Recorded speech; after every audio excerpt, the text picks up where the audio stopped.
Man, probably a fun fact on me is that I like to read. Like I like to read. That's a lost art nowadays. Oh, my great uncle is Jesse Owens. He won 4 gold medals in 1936.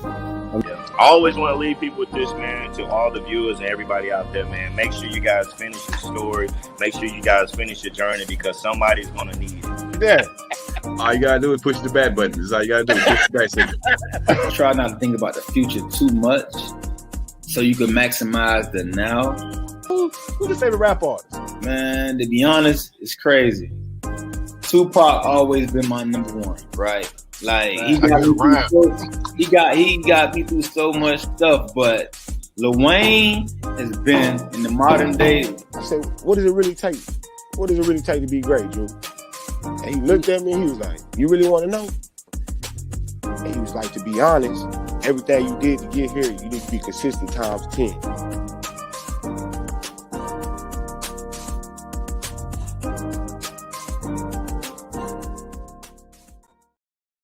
Good evening, everybody. How you doing? It's your boy, Coach Lee. Happy Hump Day to you. It's Wednesday night, 2 days away from the weekend. Back at it like we're mad at it. Welcome to the Parlay Perspective. We talk about a little bit of anything and everything sports related. And we definitely got some stuff, some great topics lined up for you tonight. But with that being said, let's get my partner in crime up in here, man. We got the 2-man crew tonight. Hey, Mike and Scotty. Batman and Robin. Let's get my man up in here, Chili Will. What's good, people? How we doing? What's good, fam? How you doing? I'm tight. Chilling, man. Another day in paradise. Ready to give the people another great show. Absolutely, man. It's been the norm lately, man. We've been handling up, having a lot of fun as always. We're doing it up. Yes, sir. So, I know we talked earlier, so you had a chill day today, huh? Yeah, I was chilling. Laid back a little bit. Going over some footage to try to make a new intro. Absolutely. We need it. Stay tuned. Make sure y'all tune in. You never know what night it's gonna debut. Right. All due respect to the fellas in our original intro, but I ain't seen them brothers. I've been here years and change, so it's about time. It's definitely about time. Coming at you. Mm-hmm. It's coming real soon. But man, so we got some great topics, man. The first topic tonight, man, I had to put it on here. Y'all probably tired of hearing me talk about it. But this guy needs a fresh start. This is one quarterback, Justin Fields of the Chicago Bears. This is still a fun topic. It's a fun, I don't usually get on my soapbox about stuff. Mm-hmm. But this is just one of them. I guess because I know so many Bears fans. Yeah. So I'm like emotionally invested into it. But the thing is, they're usually annoying you. And yet you're actually back in the play for the player in the situation. So I guess, makes sense. Yeah, it's weird. It's a weird dynamic. Like it is. Some of them, I gotta say from afar, you and the Bears fans have a weird thing going on. I don't know what it is, but it's fascinating. Definitely fascinating. It's a weird fascination, man. Yeah. But I can tell you, it's 100% powered by only Justin Fields. Other than that, the Bears can kick rocks. Well, they don't really got shit else to talk about, if we're being honest. So that's very fair. So I think it was today I saw where he had there was some rumors going around that he might be available via trade. He unfollowed them. Yeah. But did you hear what he came out and said he just needs to tone it down a little bit? I just want to stop hearing all this chatter about the trade. That's the PC answer. How do you feel about it? I actually believe him. I believe that he was, I just, in the social media world, in the situation that he's in, he's going to get tagged every day. He's going to hear this argument every day, and he's going to hear his own fan base in Chicago be split because they are split on the decision. A lot of them want him to stay, and a lot of them want him to go because they want the next thing up. And I think the most important thing is we've heard guys make this type of speech before when they, us especially, we had Kyrie hop on a mic and tell an entire crowd of 35,000 plus the millions watching at home that I'll be here. I want to be here if you'll have me, and then walk. So, and I don't really hold any beef with him. I think people who thought he was serious, they have a beef with him. But that's the problem. You can't really take these serious. I will say, though, it sounded genuine when he was like, yo, I just didn't want to be connected to it constantly. He was like, I also unfollowed the NFL. Do you think I'm also not going to play football again? He's like, I unfollowed. He said, I unfollowed the NFL as well, which makes perfect sense. If all the chatter that involves your name is specifically tied to those two, get up out of there. It ain't the time for that. Okay, I can definitely see that side of it. I think he wants to stay, and I think they have a really tough decision to make.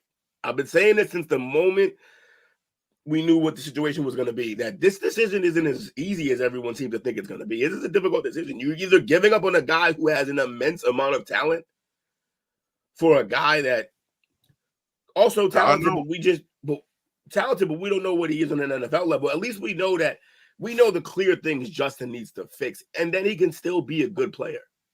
We don't know what Caleb's problem is going to be if that's who they take. We don't really know. So it is a tough decision. Now, if you just talk about straight books, like the money, you move Fields. Right.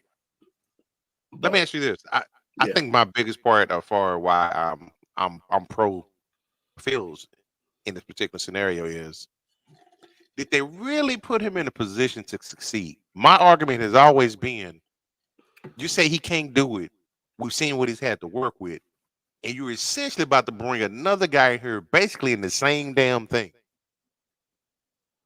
And you don't know, like you mentioned, you don't know how he's going to measure up at the pro level. So you get, best case scenario, it works out. Caleb is the guy you wanted. Worst case scenario, you're back here again in 3 years looking for a franchise quarterback. And then you're quickly starting to become the Cleveland Browns. I mean, they've been trending toward brownhood for a while now, but so here's my counter to that. You're perfectly logical and understandable take. My counter is, do we feel the same way about Mac Jones? No, Matt hadn't flashed. So here's the thing. Equally shitty situations they've been in.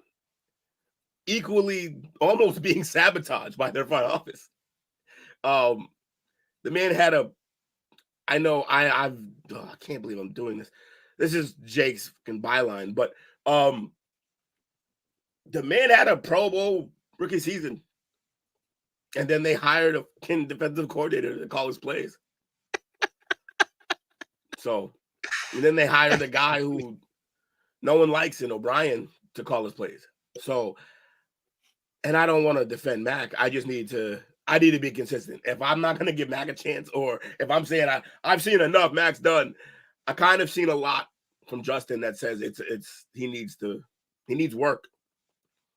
And so let me ask you about the Mac. Yeah. Go ahead. I'm sorry. If you feel as a franchise that he really still needs a lot of work, that it's not going to be a simple fix, then you should probably trade him and move on. Okay. A couple of things that I want to counter you with. Yeah. As far as Mac is concerned. Justin compared to Mac, I think there was rumblings with Mac where the locker room was kind of split as far as him being their QB of the future. And that's not the case. Could be wrong. Fields. They love Fields. They love Fields there. Okay, so that part right there. Mm-hmm. And then the second one is how many? Oh well, it's two more. And the second one is how many flashes have we seen where Mac did something we like?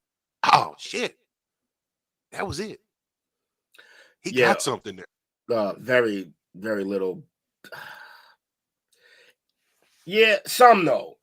Enough to be like. But has he wowed you? Like Fields has some plays where I was like, wow.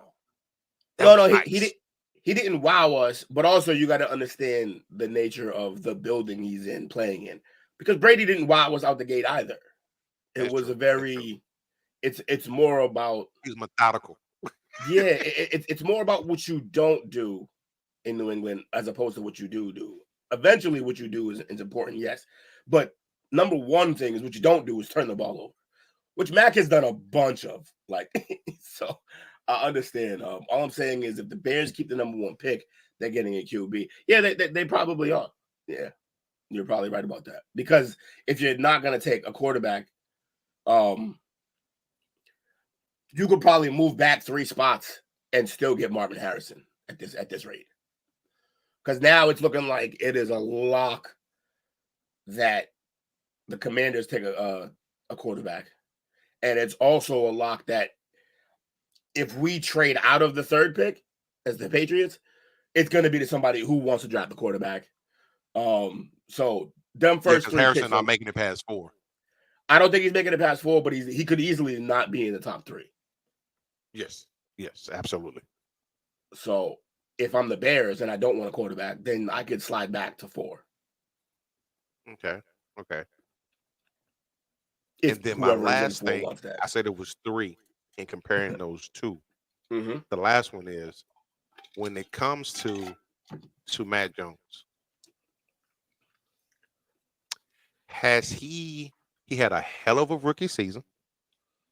A good rookie season. Mm-hmm. But then he regressed. So this is going into what, his 3rd season or 4th season? This would be his It's 4th, right? 4th. Yeah. He just finished the 3rd. Okay. 4th, yeah, So 4th. They were talking about is it fair to say that he's regressed each season since his rookie season? As it has everything around him, though. True. Okay, so I can give you that. It's like, but yes, the answer is still yes to that question. But it's like it's also everything around him sucked as well, like progressively worse. I will probably say, and I'm not gonna lie, when he first came out and he flashed himself, I was like, okay, he might have something there, because that Cowboys game, he had some big plays that he made. Oh, we didn't do that at everyone. He's right. Oh, really? What's up, Bobby? My bad, man. Yeah, we slacking, bro. We slacking. Duke did everyone for us. I know he always do that. He's usually the one doing it. Let me see. Does it work this way? He did it in the chats. Oh, he did do it? Uh-huh. Well, figure it out, Bobby. No. But he's probably talking about the other notification, probably because I made it so late that it didn't get a chance to go out to everybody. Yeah, that's a fair point, Anthony. Probably the truth. Mac Jones is like JJ McCarthy. He needs to be drafted to a system offense. Yeah, probably he needs to have a perfect situation. I suck, I know. No worries, Bobby. Appreciate you being here.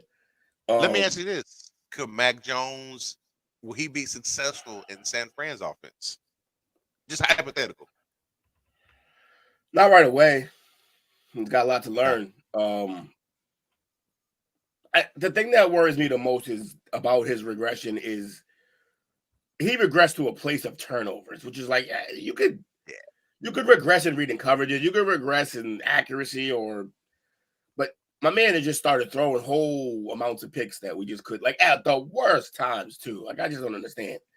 But also we had some drives towards the end of games that if there wasn't for a player letting him down, these would have been game-winning drives. I have to admit that. Against the Eagles, we could have won that game.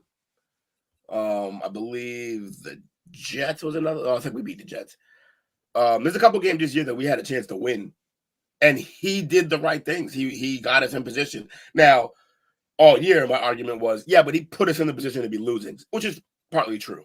But what I would say is this: the one thing about Fields, there's 2 things. One, Fields, aside from everything we're talking about, we're not even discussing the fact that Fields has a whole other part of his game that Mac could never have, and that's being able to be basically a 1,000-yard rusher if you want him to be. Yeah. So that's a whole different level, which makes Fields more valuable. Also about Mac, I'll say, yeah, I mean, we kind of didn't do him any favors, man. Like, Patricia, really? Like, first of all, you take away his play caller and you give him a defensive coordinator. But then you also take away his best weapon in Myers and replace him with Juju, whose knee is ready to explode. So And I then don't he really did. understand. What happened with Mac? Yeah, what happened with Mac though, from rookie year to now? I didn't watch a lot of Patriot games to really study it. What do you feel the biggest issue for him is? His biggest issue is him just. I think he's just trying to make up for everything that we lack, and he just turns the ball over. It's present. Yeah, he's pressing and he turns the ball over, and part of that is the play call isn't great. The other part is we didn't have a lot of talent out there for him to work with. That being said, I never saw anything that made me think that if we did have a great amount of talent out there, this is the guy. Let me show you something here. I was it's actually closer than I thought it would be. With the comparing the two, yeah. Yeah. So he's played 2 more games. I'm talking about Matt Jones. He played 2 more games. Better record. Completion percentage, almost 6 percentage points higher. Yeah. Thrown for more yards, 8,900 compared to 6,600. But average yards, it's almost same, 6.8 to 7. Yeah. Yards per game, all that's good. But then I started getting into this. Thrown for more yards, but he only has 6 more touchdowns. Yeah. He's thrown for more yards, but he has 6 more picks. Yeah. But then, like you mentioned earlier, this is where that's where the difference is at. It's a whole 2,000 more yards and 14 more touchdowns. Like that's and more than the stats, it's a whole other aspect you have to deal with him. Yes. You got a QB contain or he will torch you. However, at this stage, you only have the QB contain because he's not going to kill you with his arm yet. So that's kind of the problem. Call me stupid, though. If I had a choice, you know me, I'm a diehard Cowboys fan. I have a fascination with the Lions going on 2 years in a row now. But if he ends up like, say, Atlanta, which is where I would like to see him at. That's where I want him to go, yeah.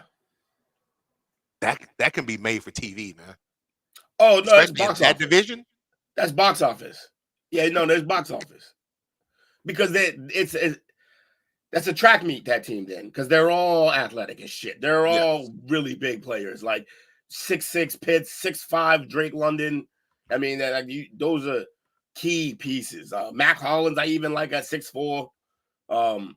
Who's the head coach in Atlanta now? Morris, I believe. Raheem Morris. Raheem Morris, okay. Who has coached on both sides of the ball. Also will understand how to work with him. He got a raw deal in Tampa Bay, I think. But more importantly with Raheem Morris is, he did. He'll know who to hire if he can't do the job. True. I get the feeling with him, he's like a player's coach. Right. And also, his quarterback coach right now is TJ Yates, not a great player, but an ex-quarterback in the league. Yeah. So it's another set of eyes. Right. Just, exactly. What up? P Dollar. P Dollar in the place to be. Atlanta desperately needs to be. Yes, Bobby. Yes, indeed. They do. Grass is also green. No, I'm messing with you. But no, you're right. It's rough. But here's the thing, though. Like, if you're the Bears, what are you asking for? An asking price from Atlanta? They're in a tricky area because you really don't want to get rid of him early before the draft. But if you wait until the actual draft or after the draft, then you lose your leverage. Yes, because people know they can just wait it out and he'll be a free agent next year. Yep. Of course, if you draft a quarterback, which is the only reason we'd be having this combo. So yes, I do say the nonsense I was hearing that they can get. I think Atlanta has like what, the 8th or 9th pick in the draft or something like that. That they not trading that for Justin Fields. They be silly, dude. Much as I like Fields. Nah. Yes, but I've also had arguments where people think that Fields doesn't get you a first. I don't think he does. I can see at second at best. Right. So what I said was, from the Bears, my stance was, if I'm the Bears, I don't take anything but the first. because somebody will give it up. Yeah. Now, it won't be, you're right, it won't be the Atlantas of the world who are going to give you that first pick. Bobby won everything. Bobby, you tripping. I thought I was asking for too much. My man brought the whole collection plate out. Round. He said he's a third round. Anthony said there's at least 3 QBs in the draft that's cheaper, and so what Justin Fields. And do. Probably what Justin Fields do, yeah. And do what Justin Fields does. Maybe. Again, we're talking about unproven players. We can't just say they can automatically do it on this level. And also, some of them guys you're going to have to draft high as well. Like, you might be able to sit back on Penix, but you're not going to be able to sit back on Daniels at all. I think Penix is going to be a second rounder just because of the injuries. Yeah, and I think Daniels is a top 10er. So yes, but that can be, to me, that can be buyers beware. He had one 100%. Good year in college. Who, Penix? Oh, yeah. Daniels. No. Yeah, Daniels. Yeah, same thing for Joe Burrow, though, in the same system, which gives him a little leash. But especially also he's got the Fields factor where, like, everything you think of him as a passer, that's one conversation. He also could probably be a 1,000-yard rusher in the league. So. That's true. I digress. Yeah. But I understand what you're saying. It is only 1 year. Show me. Does Fields have a higher ceiling than Drake May? I'd have to say yes, just because of how athletic he really is. But he's a dual threat, in my opinion. And he's probably a better runner right now than he is a passer. Yeah. But Drake is also a dual threat who's a better passer than a runner, but also has just some basic issues that I think could be fixed. I don't know. You never really know with the Carolina guys. You know what? Call me silly. Sam was balling there, though, at the time. Call me silly, but if just like say something catastrophic happens and Dak's gone, I would take Fields here with open arms. Yeah. Oh, yeah. In a heartbeat. It would never work because they got Trey for that reason. That's the reason they picked up Trey. I think with Trey, I think it depends on how he does during the offseason. If he can push out my man. Let's drawing a blank. Wait, who? The backup for Dallas. I'm drawing a blank. Trey? Rush. Lance? Oh, Rush. Cooper. Yeah. Guy's named Cooper. Anyway, does Fields have a higher ceiling than Drake May? If the answer is yes, then you have to trade for him if you're below, say, pick 5-ish, because then you'll have May and Penix available at that point. Right. Yeah. So like you gotta basically decide. Jaden Daniels is RG3 2.0. I mean, if that's true, which it could be, it could not be. He gives me Vince Young vibes, but like better between the ears, which was the only problem Vince really had. That's not fair to Vince. Neither was his Wonderlic, but I digress. You got Jeff Fisher ruins quarterbacks. Yeah, he had other stops, but yeah, I was always I was a big Reggie Bush fan, so obviously Vince Young, I wasn't feeling him after that championship game. Understandable. We went crazy. Oh, I forgot. Yeah, of course you're gonna defend, but get out of here. I can't any of that. Let's go, man. I forgot, and I was like, "Yo, why is he defending him? Why is anybody defending him?" And like, oh shit, yeah. I'm definitely biased. Yeah, understood. All right. Okay, so let's get to something else. Next topic. Yeah. Also, this is why. Just in case anybody was wondering why Took is very important to the show, that is 25 minutes on a single topic. Me and Coach cannot be trusted to move on to the next topic. We would talk. We would layer it. We like to peel back everything. I need to know it all.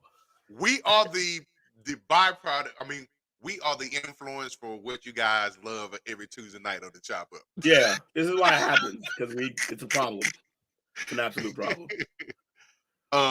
Let's see. So next up, this one I saw this.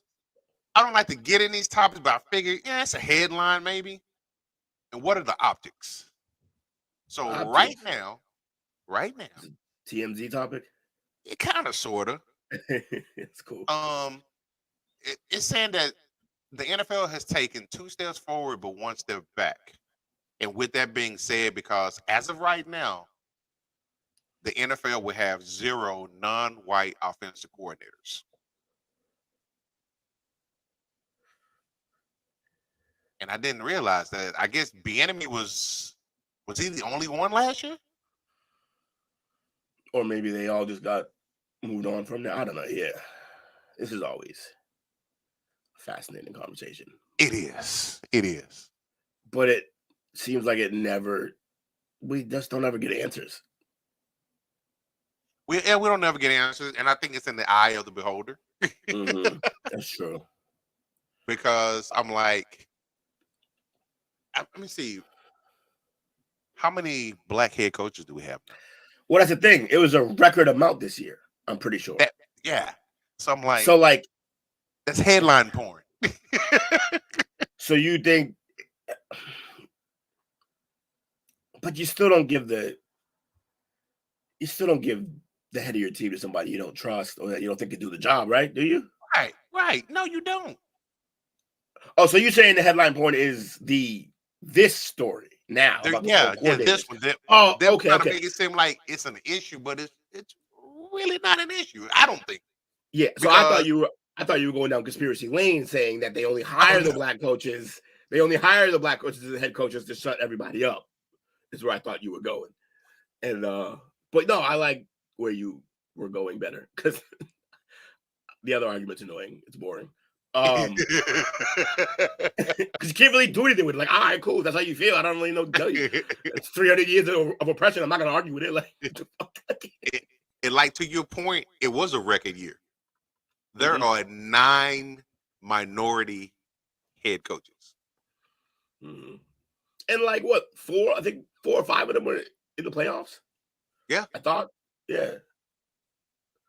Or maybe not all of them. But of the 4 that were added this year, you have Raheem Morris, we spoke about earlier, in Atlanta. Your team, your favorite team, Mayo in New England. Mayo. Yeah. Antonio Pierce, well deserved in Vegas. Absolutely. And Dave Canales in Carolina. Someone said they gave him a sinking ship. I hope he can turn it around. Yeah, that's true. It's true. Now, at the same time, I guess. So that's where the other side of this argument goes, by the way. So then they start talking about the quality of jobs given. Like, yeah, they'll hire black coaches, but they give them shit jobs. Jobs that are going to fail. That's the other side of this argument that I hear a lot.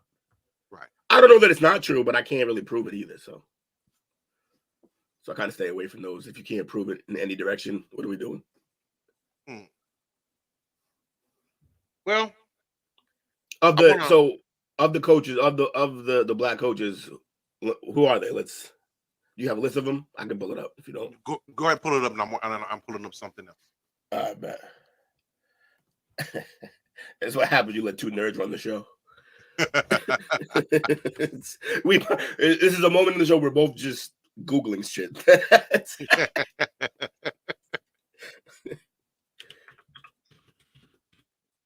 Oh, it's better than I fucking thought it was.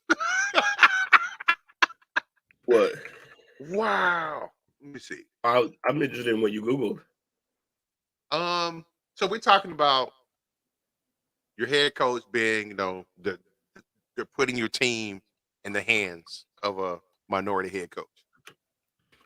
I took it a step further. Oh. Minority GMs. Yeah, that's gonna be a little different.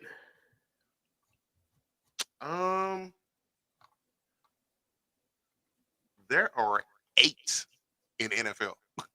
Oh, that's pretty good. That's way more than I thought. Yeah, that is a lot more than I thought. Because I wasn't sure that I could name one, except for like, was it Ozzie Newsome? Is he still out there? No, he's not there anymore. There's the Sandra Douglas Morgan, who's there for the Raiders. Yeah, he's doing great. Oh wow. Okay. I probably shouldn't be ogling her, but okay. What's happening? Did I miss something? She's a cutie. What we talking about? Yeah, hold on a second. She can definitely sign the check. This is the Raiders GM. Hello. I wouldn't expect that. Yeah, me neither. Sorry, babes. I'm just looking at it. She likes getting too. That's my cup of tea. Oh yeah. Trouble. Oh yeah. You cannot go any no more decibels lower than that. We're gonna be in trouble. I promise. You're like, where the coach at? On the fucking couch. You got Kwesi Adolfo Mensah in Mensah. I remember Mensah. You got Ryan Poles with the Bears, who was the commissioner of the Big Ten at one point. Maybe he should. You got Andrew Berry with the Browns. Well, they built a good defense. I don't think Mayhew's not in Washington anymore. I don't think.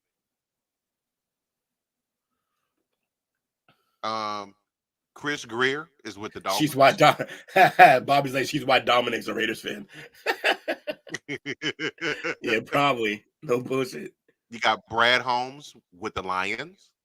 He's also the executive vice president. P. Dollar missed it. Sucks to suck, bro. He wanted to see the pick. Oh, did he? Yeah, he missed it. No. You better hit rewind, brother. Got to tune in, buddy. You got to tune and stay with us. Can't be looking away. Can't be looking away from your phone, bro. You got Terry Fontenot in Atlanta. Sashi Brown is the president of the Baltimore Ravens. Oh, Ozzie Newsome, he's the executive vice president of the Ravens. He's not the GM, but he's still in the front office. Yeah, he's up there.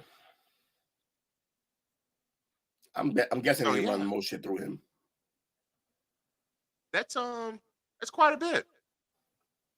For me, you can say what you want to say. I see that as advancement. He's like, you really think I missed it? I just want to get another peek. Well played, sir. Well played. Yeah. So while like I mentioned, this is like just headline fodder. I don't think it's that big of an issue that I think it is.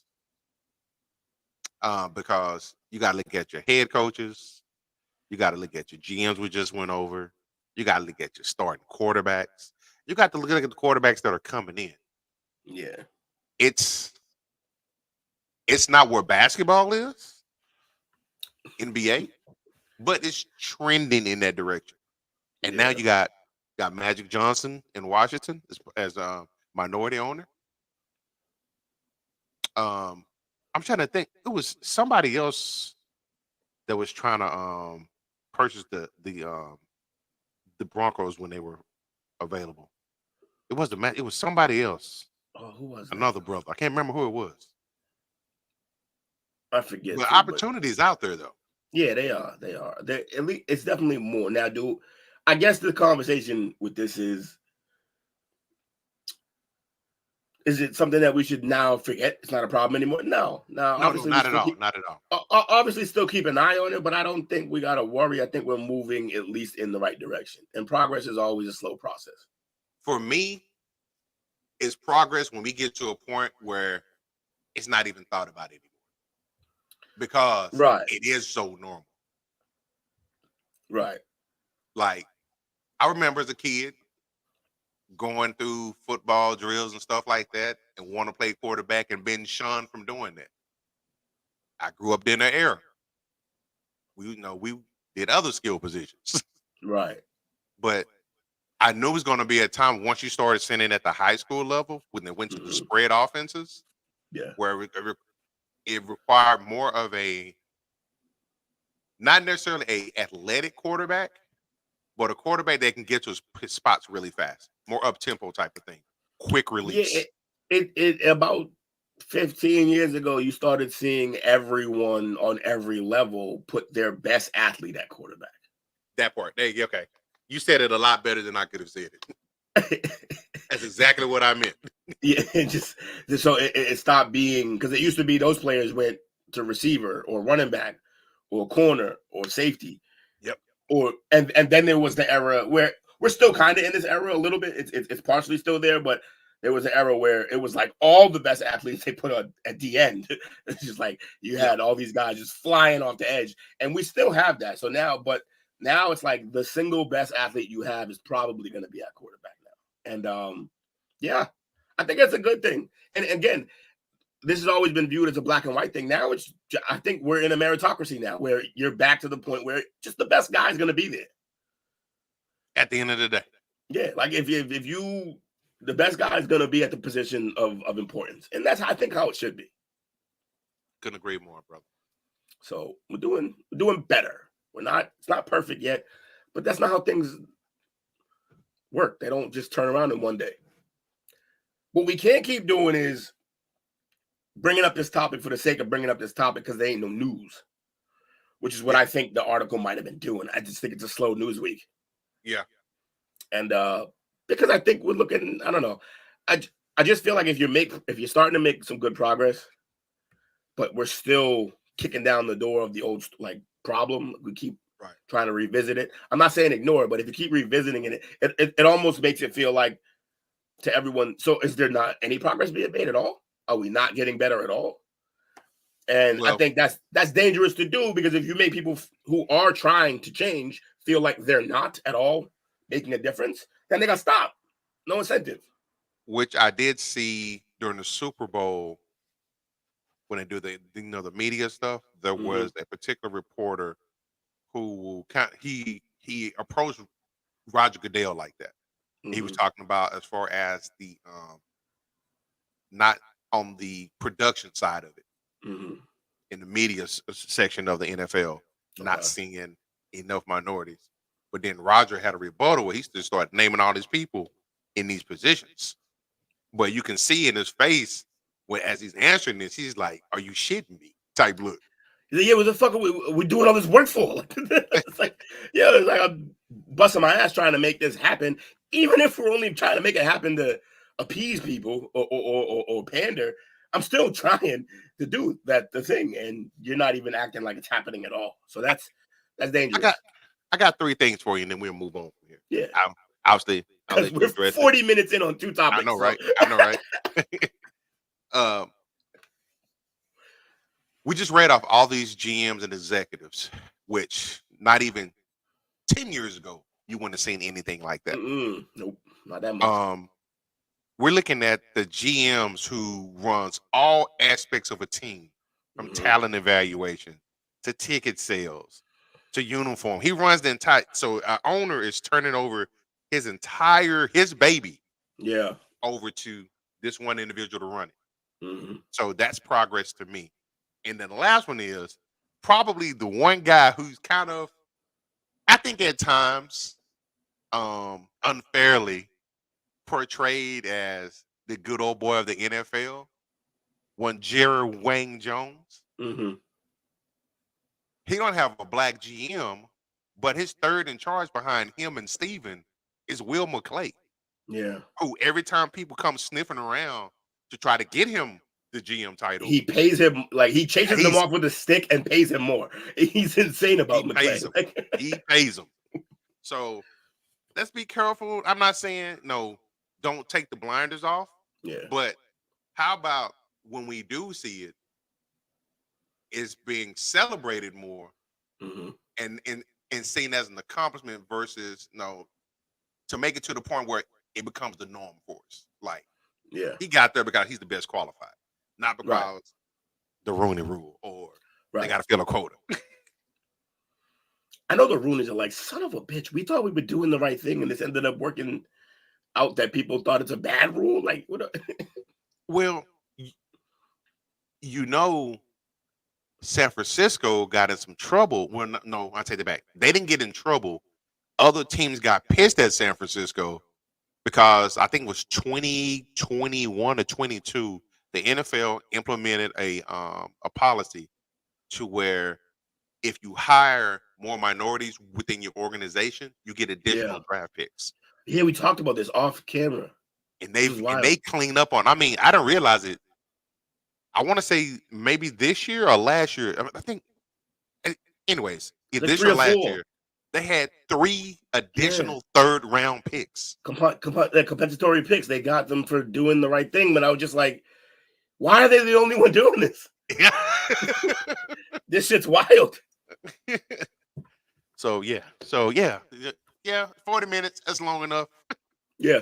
Let's get ready to the Rumble, man. Let's get a Brawl update. We hinted at this the other night, and this is the Incarnate word in Texas A&M-Commerce. I think Bobby was talking about this. This is after the game.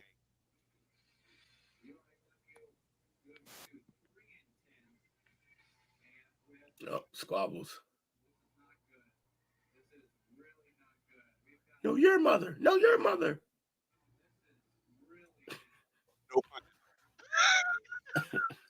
Shoving. It's basketball, guys, though. Yeah, that's a whole ass basketball fight. Not a single fist throw. Yeah, man. Do we need to ban the handshake lines? Nah, we can't do that. It's supposed to be the right message for the kids. And when this happens, we gotta show them this is an outlier. Oh, wow. Not the norm. It's more? I thought it was over.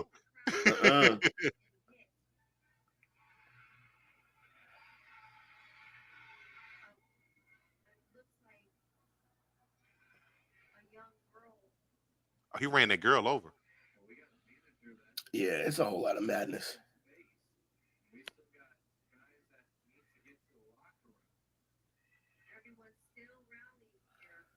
Yeah, so you said because we're seeing it in women's ball too. Or we just need to, I don't know, teach these kids better. Like, come on, why? There's got to be a reason why it happens for some, but then a bunch of teams do this right and it's not a problem. Yeah. I'm never a big fan of changing rules for an outlier.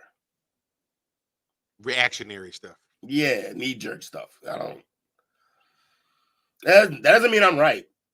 You're probably right. You probably should just stop the handshake, but I just feel like it's a bad message. Yeah. You're correct, Bobby. It was 8 players. Good. Two things surprised me here. One of them being, I didn't know that A&M-Commerce was part of the Southland Conference now. Yeah, that was so. Because they used to be part of the Lone Star Conference, who we used to play all the time. So I didn't know they was in that they had changed conferences. And the second thing is, I'm not mistaken, Incarnate word, I think that's a religious-based school. So I wonder how that's gonna bowl over, as far as I'm pretty sure there's some bylaws and codes of conduct, associated with that particular school. I'd just be like, Jesus told me to do it. So these are the suspensions. For A&M-Commerce, Jerome Brewer, 3 games. I'm sorry, Jerome Brewer Jr., 3 games. 1 second, right quick. Okay. Not to make this political, but that's fair, Dale. We are the mass shooting generation. So does that mean we just get rid of all the guns? This could literally set our podcast on fire, but I feel like I should still ask the question anyway. Hey, this is the parlay perspective. Nothing's off. Nothing's off limit. This is where we almost die every week. This is the hill we choose to die on. We gotta save ourselves from ourselves. Yes, agreed. But are we children? Because that's the only people you treat like that, where you're like, all right, you don't know better for yourself, therefore we have to take this away from you. Is that what we are now? Because if we're children, then maybe we're not qualified to make these decisions. And then we're getting into a whole new realm of a different type of governing. Yeah, so it's like, all right. So So what you're talking about is the managerial class, a class of people that is deemed to take care of the rest because they're too stupid to get out of their own way, which is kind of how it breaks down. I made it colorful, of course, because it's a podcast. I don't know. I don't think we could just be like, yo, look, they're too stupid. They can't handle it. We gotta, because that's just how communism starts. Yes, it is. Yeah.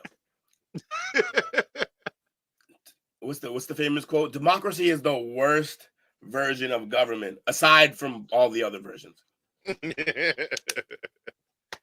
Jerome Brewer Jr. 3 games. Ant Abraham 3 games from Commerce. Quo Agua 3 games from Commerce. Elijah Davis 3 games for Incarnate Word. Alex Anderson 2 games for Incarnate Word.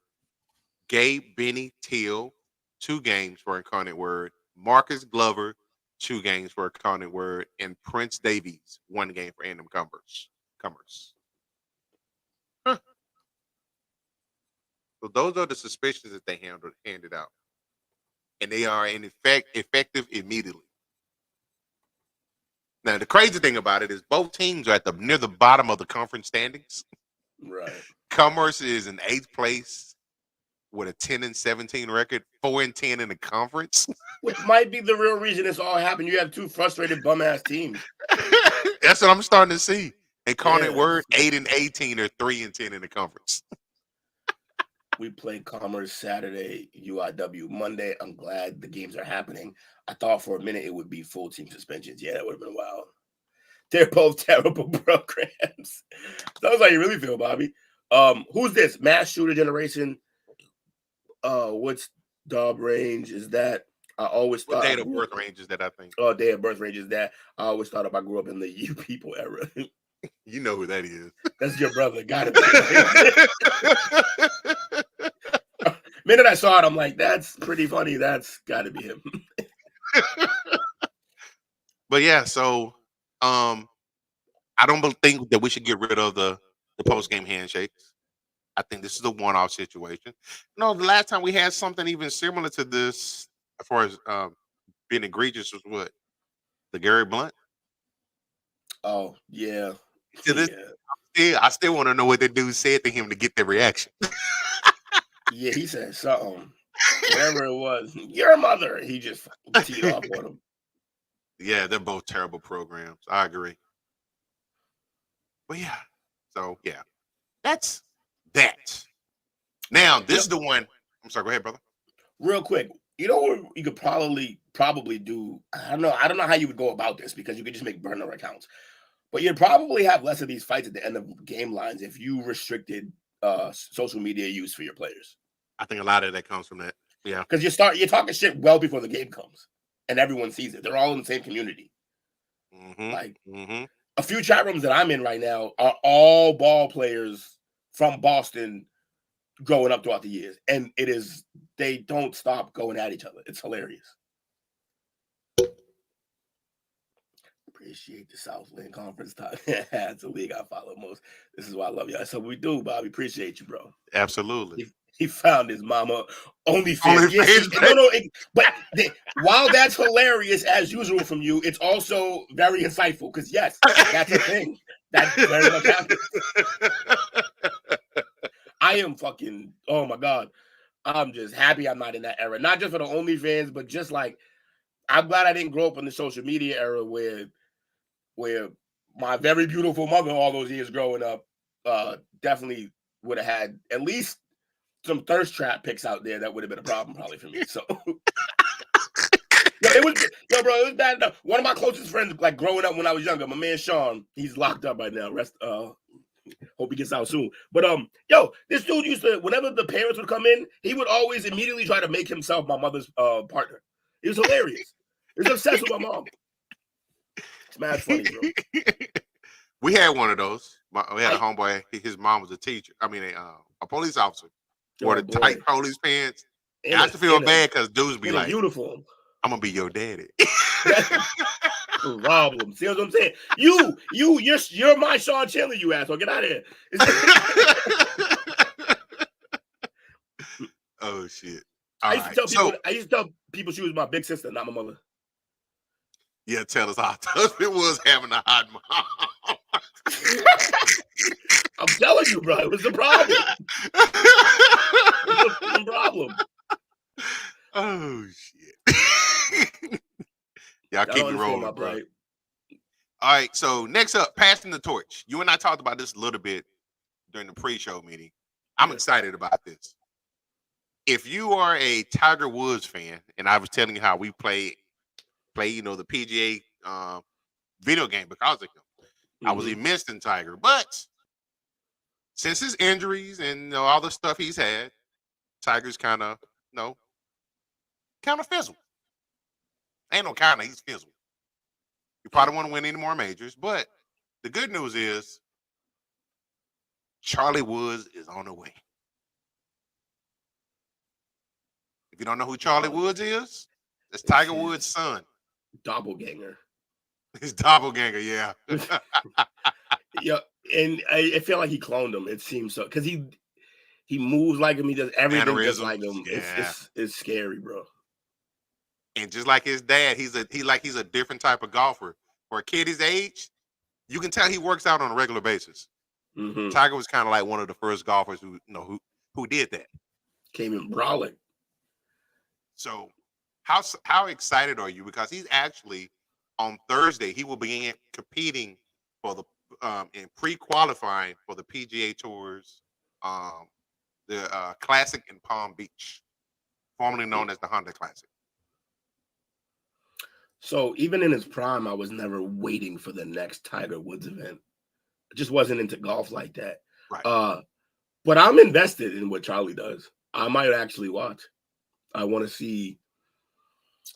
Because how often is it do you get the star whose kid is also a star? Very seldom. like that's part of the reason why Curry's so amazing, because he's actually far better than his dad ever was. Far better than his pops. But very much because of his pops, because that shooting form it's like a family trade secret that he taught them all. And Curry learned it the best. Yeah, it's weird. I just want to see him do good. I also feel it's weird to put all that pressure on him. But if his dad's already doing it, then whatever. Hey, that's what Earl did to Tiger. Yeah. The fact that we know who his dad is says a lot.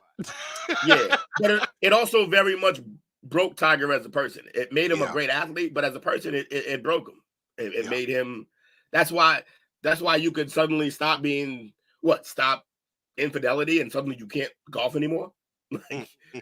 Suddenly you flipping your van 437 times. Like I just that part. Yeah, wilding. So he's lucky to make it out of that. He is. Charlie is. He's roughly one of the top 25 finishers at the Lost Lake Golf Club in Hobbs Sound, Florida. But he's moving on.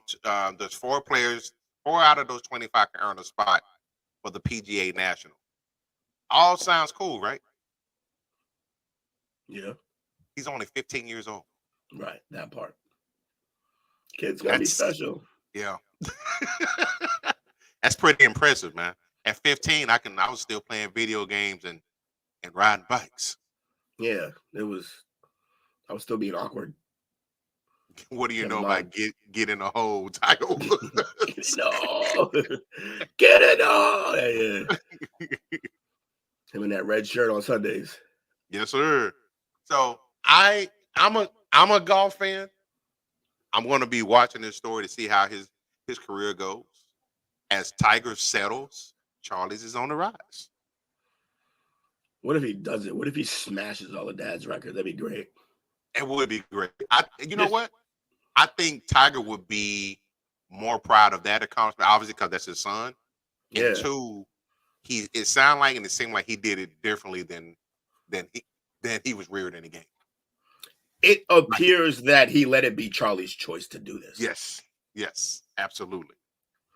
Now, does that mean that he didn't very much heavily influence him at every turn? Yeah, he probably did that too, but it seems like he did, yeah. Just like, yo, Charlie, if you want to be great, I can show you. If you just want to play a little bit and have fun, then do that too. But if you want to be great, I'll show you how to do that. And looks like he chose greatness. Shocker. Shocker. We definitely going to see how it goes. Same here, Bobby. I got into golf because of Tiger as well. All right, man. Anything I cared about golf was because of Tiger. Also, it makes me this whole story makes me miss Mambasita. Rest in peace. Absolutely. Access denied. To what? This is involving LSU basketball star Angel Reese. She was trying to file a trademark for the Bayou Barbie. Oh yeah, Bayou Barbie. You're not gonna be able to trademark anything with the word Barbie in it. Especially this year. And that's the other thing. Maybe like a couple of other years, she might have got away with trying this. But she did it in the year that the Barbie movie came out. Not happening. So she tried it back in November, and it was denied because of the due to a likelihood of confusion. So she filed it again within that 90-day window, and it was denied again. And it sounds like she's just going to let it be this time. If the toy company was cold, they'd put out a Bayou Barbie. Yeah. If they was cold with it, that's what I'd do.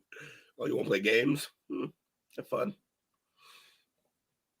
Yeah, because she was trying to use it for clothing, namely shirts, sweatshirts, jackets, socks, all types of stuff. So I can definitely see where Mattel would be like, nah, that's too close.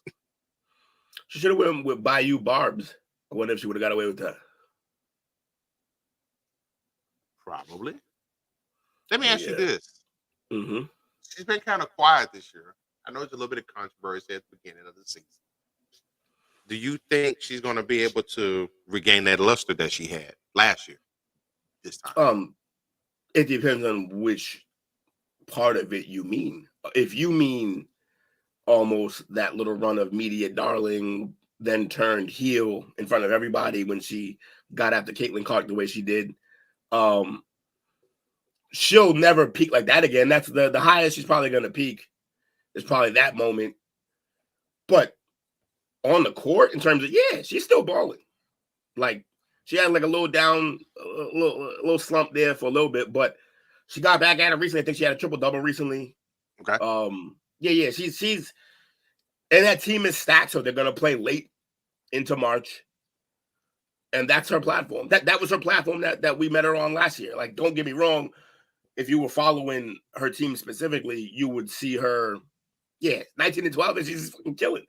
Like you may have seen her in some games and stuff like that, or maybe some highlight field, but it wasn't until the tournament where everybody was like, yo, this chick is unbelievable. She's unbelievable, and she got swag, and she's pretty, and all that stuff. So, like, it became a whole thing, and then it was just like, oh, they're going to go head-to-head, and then she crushed her and did the You Can't See Me dance, and it was global. That's about the end of that run in terms of hype, unless she just wins it all again, which is possible. But I don't know if anybody's beating South Carolina this year. I think South Carolina on a mission. I just think Dawn's always on a mission. And if you're playing for her, that makes you part of the mission because she's that intense. She's very coach. She coaches like she played. It's like if Kobe was a coach. This is how I think Kobe was. She's so aggressive but also just so, like, it's hard. It's rare that you see a person who just with each word demands respect. And like, that's how she comes off. Like, I'm not even always a yes ma'am or yes sir, but I feel like I would be around her. She just seems like you gotta just be respectful. I think there would have been a next evolution of Kobe. See, I would have seen him being a college coach. He had to get past the part of where he thought he could still go do it, though. That's the only thing. Because that's the problem with those kind of guys. They just want to throw the clipboard down and hop in the game. Yeah. Get out of it. Let me show you how to do it. Yeah. Just all right, I'll show you. Let me do it. Now, you mentioned earlier about her arch nemesis, Caitlin Clark. She's on fire right now. She's still doing her thing. She just became the NCAA's all-time leading scorer for women. And I think she's very close to becoming the all-time leading scorer for men. I mean, period, like you said. Yeah, she's coming after Pistol Pete. So, let me see. LSU as of when was this article written? This article was written today. So, as of today, she's 99 points away from Pete Maravich. Yeah, she'll get that before the season ends. She could probably get that in 2 games if she really wanted to. I mean, when it was time to pass it, first of all, she only needed 8 points to start the game, and she started the game with 3 straight threes, one of them from my couch. Oh, that's the one, yeah. Damn near from the scores table. Yeah. Bang, bang, bang. She got in the parking lot range. As soon as she pulls in the parking lot, she's in range. And that's what she pulled for that last one to break it. And then went on to score 49 points. So she started with the first 9 and then gave 40 more after that. The girl's unbelievable. So she's gonna pass Pistol. And I'm sure everybody's happy about that because she deserves it. She's a monster. To pass Kelsey Plum is huge. What we got here? LSU has stars upon stars and honestly haven't meshed well and are still trying to get their rhythm. Kateri Poole leaving LSU midseason was their downfall thus far. South Carolina is the best team, hands down. Louisiana folk acting up with Pistol Pete scoring title going down. I hate when people just can't see greatness and be glad you win. Yeah, I get it. I just always think people should take the cues from the player. I'm sure Pistol would be excited about this. That's a record that stood for a while. He's from the 70s, like Pistol Pete. So like, I don't know what was he in college in the 70s or 60s? I think. You know what? But yeah, Pistol. Yeah, I don't know why people got to get mad at that. Like, she's a monster. Let her be. 60s. 60s, okay, yeah. Yeah, he was drafted in 1970. So he was at LSU from 67 to 70. And he's still like considered almost unanimously to be one of the most skilled guys the game's ever seen. Yes. And he was way ahead of his time. He was. His passes were spectacular. You ever hear the story of him? He used to dribble around his block out the car window with his dad driving. Really? That's how he got his handle up like that. The control. Yeah, he's outrageous. Oh, he's from North Carolina? No, he's from North Kakalaki. He's born in Aliquippa, Pennsylvania. Was it really? Yep. Huh. All right. So, your neck of the woods now, brother. I try to get something for everybody today. Hey, you always do good with these topics. Competitive edge. You and Took. Rafael Devers. Oh, woof. He's upset. He went off on the front office because he felt like they are not adding what they need to win. That's because they're not planning on winning right now. So that was going to be my next question. As a Boston fan, how do you feel about that? It's a fascinating team. I think they're trying to do things. So Epstein's back in town, I believe. Theo Epstein. Okay. Theo Epstein. Theo Epstein's back in town. You got to make sure you... Very clear. This day and age, you got to make sure that you validate who that is. Yeah, for sure. Yeah, and so I think he needs to be patient because Theo always has a plan, and it's this is Boston year. It's ring or bust. That is a fascinating take considering we do not have a ring or bust level team.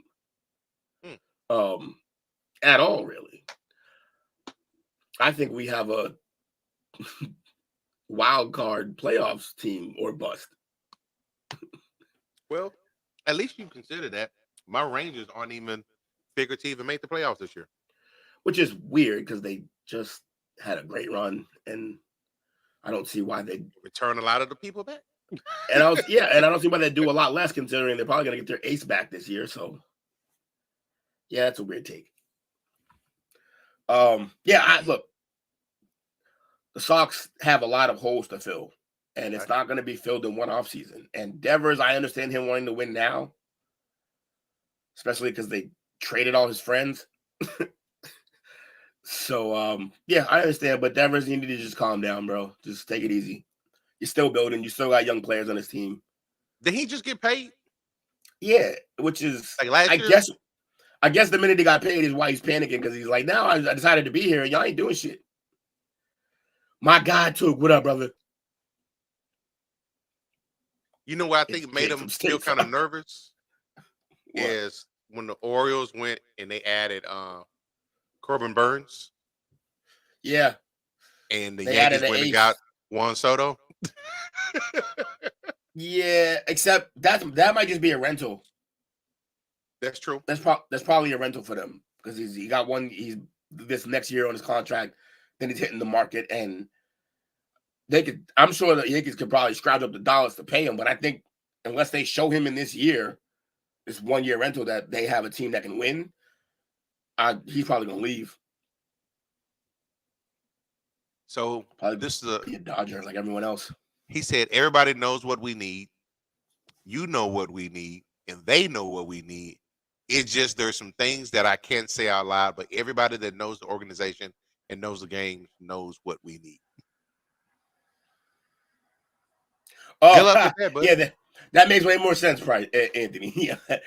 The Celtics, it is there. It is boomer bust this year, 100%. Red Sox, no. So I'm glad we're back on the same page now. I was like, you can't really believe that, right? Like, we suck. Mad MLB players bugging about pay and not being signed. Yeah. There's a few guys who basically have decided that they're not going to sign now because they think there's better offers out there for them. Bobby, say it ain't so, Bobby. Got a Red Sox fan here. I like it. Oh, I like the England in our STWF community. Absolutely. We all got teams that it might be rivals, but we all have a commonality. We all have like one team that doesn't make any damn sense.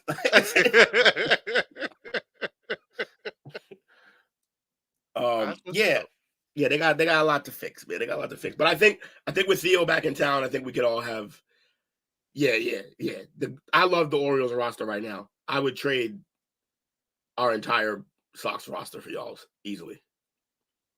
Love the Red Sox. I always have. That's what's up. My guy. Love that dirty water. Theo back in Brooklyn. Yes, he is. So, Theo got to be one of the craziest stories in sports. Do you really know how he came up? No. So, I'm pretty sure he went to MIT. So he's from the area in Boston. Like, he was here. And, I think he went to school down the street, basically, from Fenway. Always loved it. And I forget how he ended up getting involved, but it's very much like a Spoelstra come up. Like the way he just got involved with the franchise and then just skyrocketed up to the position. And then everything he did worked. He literally ended the Red Sox curse for 100+ years. Yep. And then decided that his next task would be to end the only other crazy curse like that and went and won with the Cubs.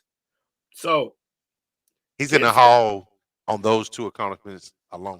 He never has to work a day again in his life, and yet he's coming back. And I think he's coming back to. I don't think he wanted to leave here. I think it all got ugly. We didn't pay him. We decided that now that you set the team up, we could do this without you. Yeah. And that proved to be wrong. Although we did win. Although it was still with mostly the team that he built. Got a Red Sox story for Everyone old heads may remember it, but I just found out today. I'll hit you up later on. Keep rocking. Oh yeah, bet. Man, got a sock story? Let me find out. Now the next one is, I guess it's called That's Too Cheap. So this is the MLBPA said that the players are frustrated over the jerseys and the quality of the jerseys. Is that something really to be upset about? See, I was gonna say this earlier when we were talking about the MLB players getting paid. They over here complaining they're the highest paid athletes in the major league. And that shit's guaranteed. It's guaranteed. Motherfuckers be paying people till they're dead. And so with that said, I just don't understand. This is on the heels of last week. They introduced and unveiled the Nike Vapor Premier uniforms made by Fanatics. So they're saying that they're not good quality. I mean, yeah. They said the jerseys are engineered to improve mobility, moisture management, and fit, but the threads have drawn criticism over the cheap look, small lettering, and limited customization options. Is that really controversial? Or is that just bitching? They complain a lot. They cry a lot. They are prima donnas. There's no crying in baseball. Yeah, well, they do it all the time. All the time. I don't know, man. Like that, just stop bitching. I'm sure Nike will make the next round of them a little better, but they're not gonna switch up right now. They just printed all them jerseys. West with it, homie. That is Quirip. Qureep.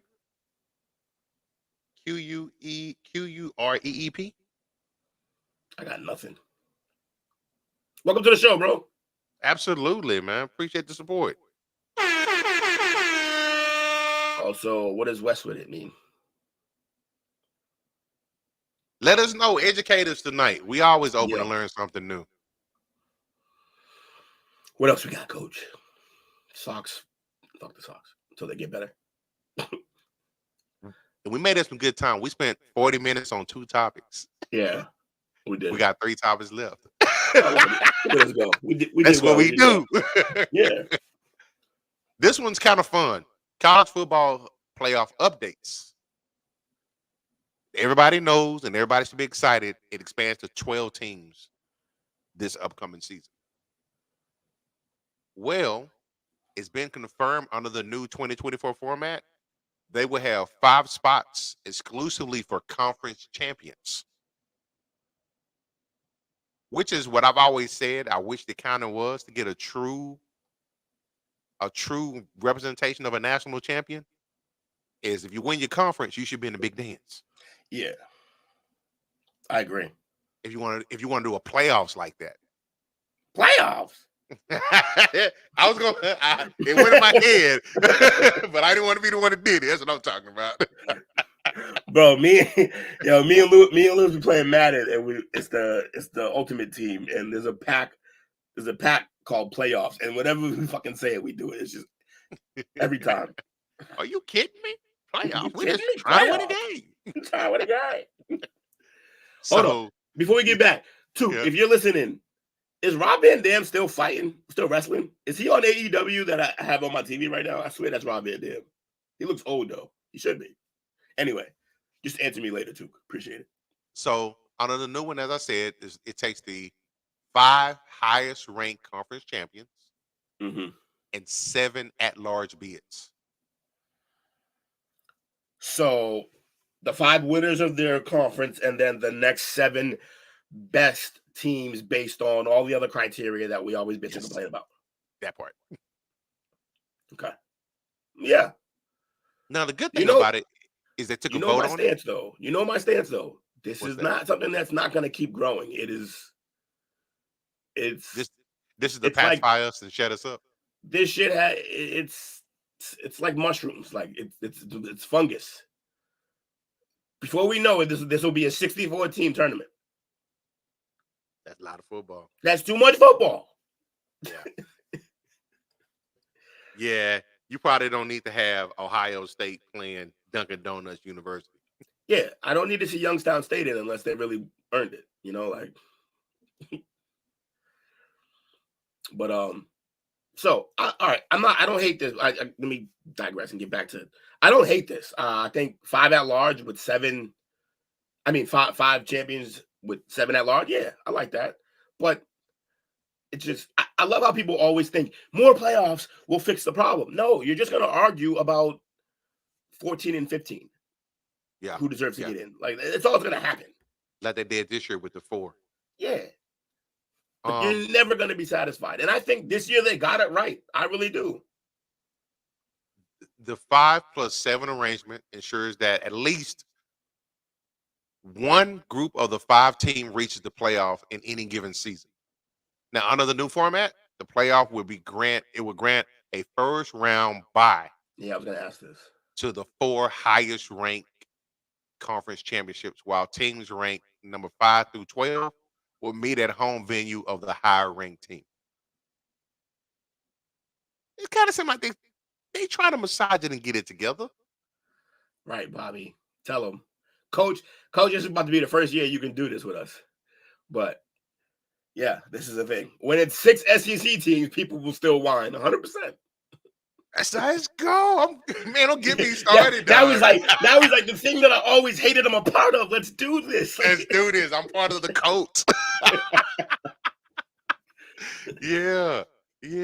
Let's go do it, man. This is football Scientology.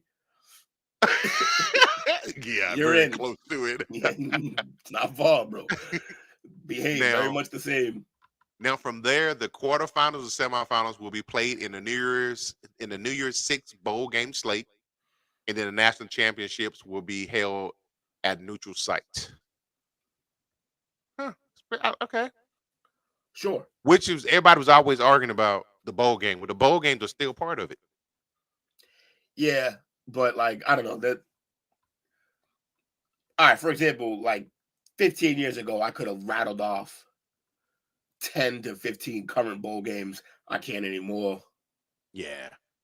It's definitely watered down now. But they're still big enough for who they need to be big enough for. I don't know how much they get in terms of shared revenue from the games being played. But in terms of the stadium's always filled for a bowl game. Everyone's going to be there. So the whole reason why I wanted to keep bowl games around still exists, where each location gets to work the extra game, they get that experience. That's important to the areas that these places are in. So yeah, I enjoy that they still have the bowl games that exist, because the locations, the venues, they need them. Okay. But a playoff game in Tiger Stadium is crazy to think about. Yes, I would agree. Now the first this year, the 2025, the championship game is going to be played on January the 20th, 2025, and it will be at the Mercedes-Benz Stadium in Atlanta. Yeah, that sounds like a good move. Except Georgia's probably going to play a home game. Yeah. I don't know. We'll see. Georgia's kind of bleeding a little bit in the water right now. Yeah, they definitely got some things going on that they got to fix. And we played Georgia too. Look forward to it. Oh, do you now? Early in the season. Clip it. All right. Oh, actually, let me see. Next up, this one excites me. We saw it the other night after we got off on Monday night, and it was like, damn, we should have been able to talk about this. Oh yeah, good topic. It's literally like 20 minutes after we got off. Yeah, it was, and I hope it's true. I hope it's true, but gotta find it there. You know what? My guy.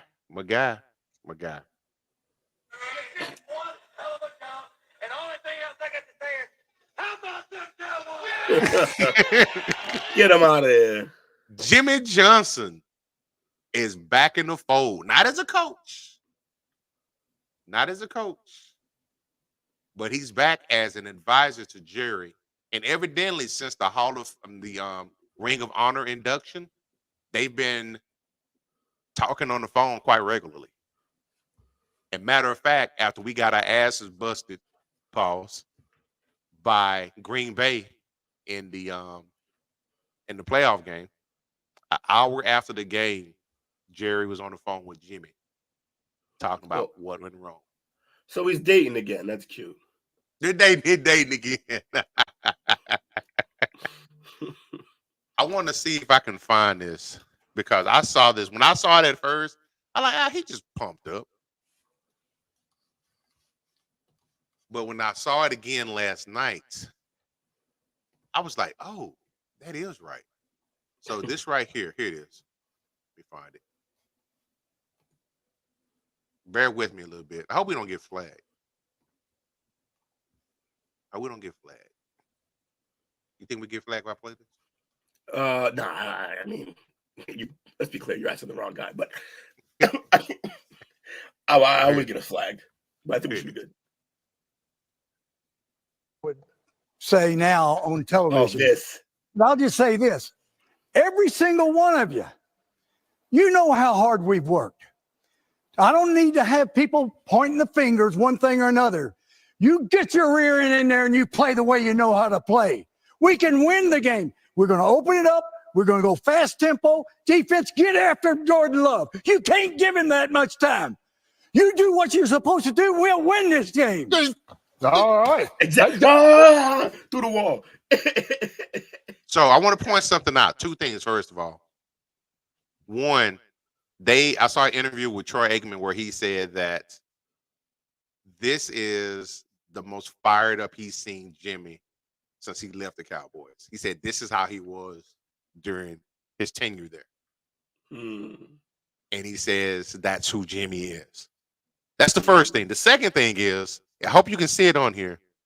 Somebody pointed out Jimmy said that, and they said he meant everything that he said. He was genuinely pissed. You can see it. Because after this, I'm going to play it. After Strahan does his thing, watch Jimmy's face. I saw it last night. Like, oh, shit. Yeah. No, Mike, no. Let me get front of me for a shoe right now. I could not agree That's more. embarrassing. You cannot play this game uptight. No. I'll tell you. Did you see his face? He's just like, he's ready to tune him up in the locker room. Like he's ready to throw a trash can. So this one I've named for us. This will be in a perfect world. I'm not no Cowboy fans. This is our year type shit. But this is the opportunity for them to finish how it started. It closes the loop. It's the full circle. It could be. So is the question about him coming out of retirement? Is that the question? Is that really what the real question is? No, I don't think he's coming out of retirement, but as far as everybody, it's known. It's known. I've seen Jimmy said it. It's known that part of the reason why he kind of he says he left. Jerry says he fired him, but it was time to know. Jimmy was known to have a 5-year run anywhere he went. But Jerry felt like he wasn't getting the credit that he should have gotten during the time that they were winning. And he felt left out because a lot of those trades and everything, Jerry had the GM title, but it was known that Jimmy was the GM. Jimmy was the one that brought the guy in who came in with the point system that everybody uses now for trade value. So Jerry felt it's almost like we cook something, banging ass meal. You in there in the kitchen with me, slaving. We doing it together. But then when it's time to eat, everybody pat me on the back. Yeah. You feel slightly. I understand, but like you have to train. You got to train. His ego got in the way. Yeah, but it doesn't have to. He didn't have to. All he had to realize is like, that guy did everything. He did all this great work. I put him there. I chose the right guy. That's where that's so much value to that, bro. Like you just gotta be like, it's cool. Like that's my guy. I picked him. I put him there. You're right. He is great. Because when he came in, everybody said we got this new owner who don't know anything, and it's brought this college football coach in, and then it went 1-15. Right. And they was like, it's not gonna work. But and that's the other thing. When it didn't work, well, when it first didn't work, y'all got to say what y'all had to say, right? So when it does work, understand that, yeah, I picked the right guy, fellas. I just don't know why he can't live with that, but he wants to, yeah, you're right. He wants to be the guy who actually did the thing. Like, he made it happen. I don't think it's necessary. I don't think it is either. I like the idea of him coming back, just from the simple fact of, you know, Will McClay is still there. He brought, before he got there was no rhyme or reason to the draft. There was some drafts. I'm like, what the fuck are we doing? Who do we just pick? What's our identity? He came in and he got it to where finally the coaches and the front office were talking to one another, and he was the liaison because he was a coach that understood talent evaluation. Yeah. If you know your boy, I've been a Will McClay fan since he was the head coach of the Dallas Desperados. Right. When Jerry owned the AFL team. So I've been riding with him for a long time. Yeah, so is Jerry. Yeah. So has Jerry. So we're gonna see how it plays out. Is Jerry gonna get out of his own ways? He gonna shut up. But like I told you the other day, as much as we bitch about Jerry, his alternative, which is on the way after Jerry either steps down or moves on, it's not gonna be any better. You think it's bad now. Yeah. Wait till Catboy gets in there. Or maybe he'll learn from watching. Maybe he'll learn to do things differently. I think he'll be smart enough to actually officially give Will McClay the GM title. That's how close together the two of them work. Yeah, that makes sense. All right, Will. What's that? This last one is you, brother. Oh. This is free agent bowl predictions. I want to be clear. Yeah, I want to be clear. These are not my predictions. In fact, you will notice that I quite hate most of them. Disclaimer. Yeah. So I'm gonna pull these up right quick. Bada boom. We should try this. This is MSN.com, so already great assault. But shout out to MSN. I don't like stealing shit without telling them who it is. Oh, we started in the middle. I don't even want you guys to see this yet. Don't look. Everybody close your eyes. All right, man. All right, so 25 bowl predictions. First one is Atlanta will go all in for Kirk Cousins. So we're just going to do like a little, just a little response to each one of these. And as you can see, some of them won't take a lot. Hell no. It's is where we are for this one. Yeah, I agree with you. Why? Why would they do that? I would. He's 35 and he's coming off a ruptured Achilles. And also, you're not a Kirk Cousins away from winning. No. That's why we like the Justin Fields move, because he can grow. We think, exactly. We think that he's at a stage of his career, kind of exactly where that entire team is. So you put him in place, and you guys finish growing together here as a unit. That makes sense. But bringing him in, will they win more? Would they win more games probably next season with him instead of Justin Fields? Yeah, probably, and probably to their detriment. That's true. So, yeah, we're not gonna worry about that. I don't like this move. I don't like any move with Kirk Cousins that isn't him staying with Minnesota or going back to Washington. I think that would work for him. Number 2, or 24 since we're counting backwards. Austin Eckler will move to Vegas. I can see that. Only if he's gonna take a major cut, though, because they're about to shell out a bunch of money to Jacobs to keep him there. You think he stays there? I think they're gonna go full court press. I think they're gonna pay him pretty much a king's ransom. I think he deserves it. He's young and still nasty, and they really want him in town. So, I mean, who else are you going to watch play on that team? I mean, okay, Devontae Adams, but who's throwing him the ball is a problem. Right. So what are you like?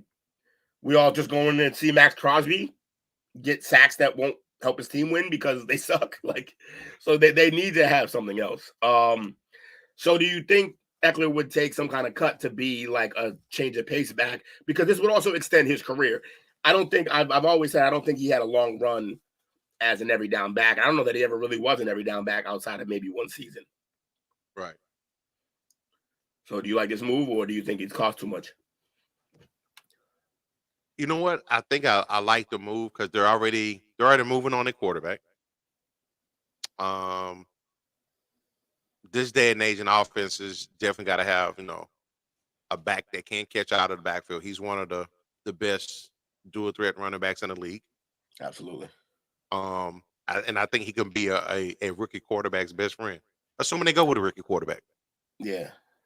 There's another team that I wouldn't care if they went after Kirk. Who's by that? The way, the Raiders. Okay. Oh, wait, I can see that. The Raiders, because that's kind of what they just did with Jimmy, but probably the better version of it. Yeah, I can see that. He'd have a great back to hand the ball off to, a decent defense, and then Devontae Adams. If you do go out and get Eckler's, then you got two backs, Myers, Adams. That's on a dark horse there, man. Yeah, that's a good team if he does that, honestly. If he gets back healthy. I'm looking at it from this point of view as well. Even though it's distant, but you got to look at how familiar the head coach is with Kirk Cousins. They did play against each other in the NFC East. Right. Those are the type of things you got to take into consideration. The Raiders can have a card back. Check the warranty and it doesn't violate the contract. Hold on for a minute, Bobby. Bobby, I love you, brother. I love you. I love you. I love you. You're one of the realest Saints fans I know, man. You're real. Factual. I have to say this.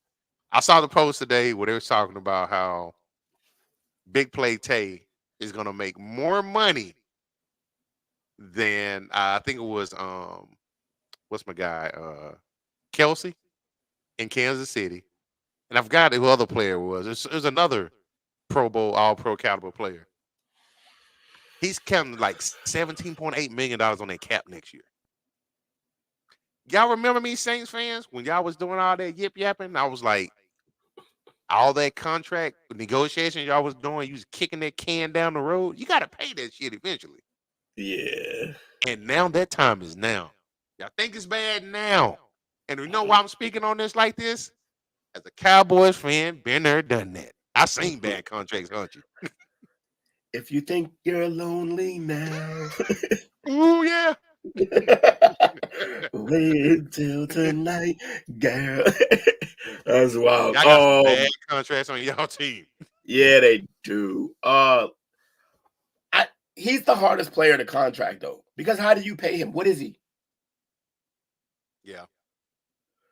Like, and how valuable? $17 million to do nothing. Well, part of that $17 million is to be a backup to like 4 positions, so I understand it. He does a little bit of everything and a whole lot of nothing. Nothing. Yeah. That's a lot of money to be paid to make about as many plays as Crooks makes. Yes. Crooks makes. I mean, like, it's crazy, bro. Yeah, that's rough. All right, let's move on. Eckler to the Raiders would be good, but I think we both agree they need a quarterback first. Brandon Ayuk will be traded to my New England Patriots. I like that, man. I like that from the standpoint of he's probably one of the premier route runners in the league. Yeah. And our problem was space, creating space. Yep. He does a great job at that. Also, I'm always a fan of when you bring a guy like this in, then everybody who's on your team goes down a slot, which makes them better at their position than they were the day before. Yep. Just slide it down. Now, my question is for you, if potentially, is he really a number one? I know we talked about this the other night. Right. I think you called him a number one de facto. Yeah, default. He's a default. Yeah, or de facto. They're basically the same thing. So, like, yeah, default by the fact that they don't use their actual number one in a traditional number one way, which is Deebo Samuel. And also, you could make a case in a system that was ran considering the tight end more. You can make a case that the real number one should be Kittle because he's probably the best at his position on the team. Like of everybody at their position, the only one close to him, as good as him at his, is probably McCaffrey. McCaffrey's probably a top 2 back, as I would say Kittle's probably a top 2 tight end. Everyone else, they're in the conversation for the best, but they're not top 2 at their position. So yeah, I don't know that Ayuk was facing. We know he was probably facing number one DBs. We know that, but he was basically getting your best corner, but only your best corner. Basically, no help over the top because you can't help over the top with all these other guys on the field that you got to worry about.